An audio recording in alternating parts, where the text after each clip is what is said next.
When we look at the escalating tensions between Iran and Israel, the prospect of a broader conflict involving global powers looms with an unsettling clarity, inching us ever closer to the edge of what could ignite a third world war.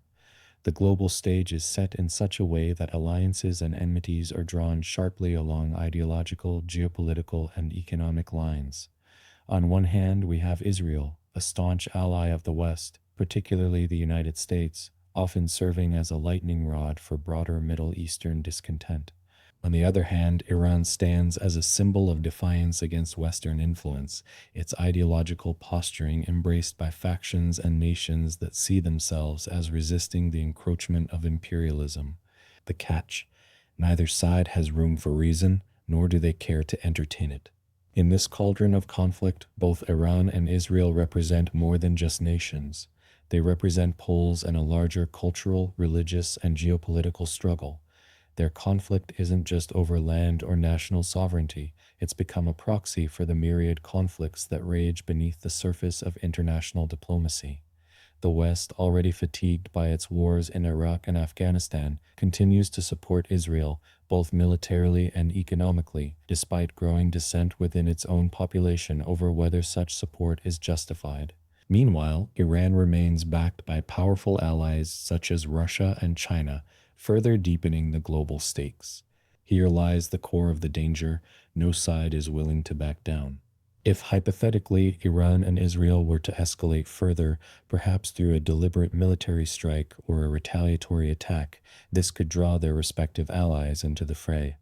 The US, with its long-standing support for Israel, might find itself compelled to intervene militarily, especially if Israeli cities come under direct missile fire.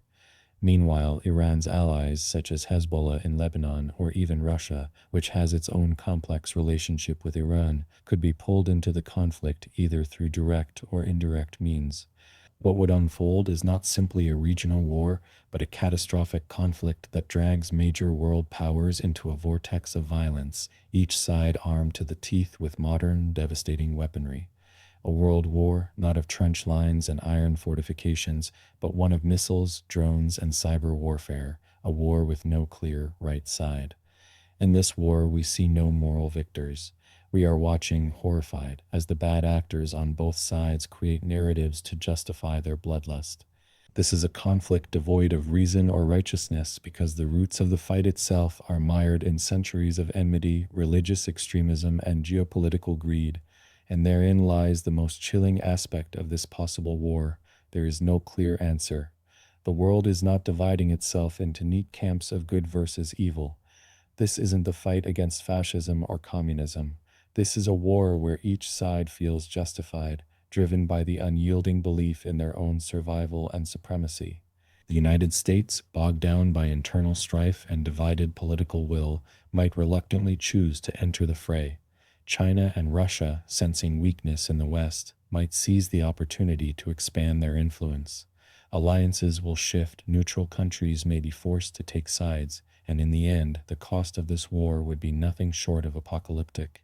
For in a conflict driven by ideology rather than strategy, where both sides are unreasonable and uncompromising, there can be no clear answer, no moral high ground, only ruin. This is how the world ends, not with a just war fought for a noble cause, but with the reckless ambition of those who refuse to compromise, dragging the rest of us into the inferno.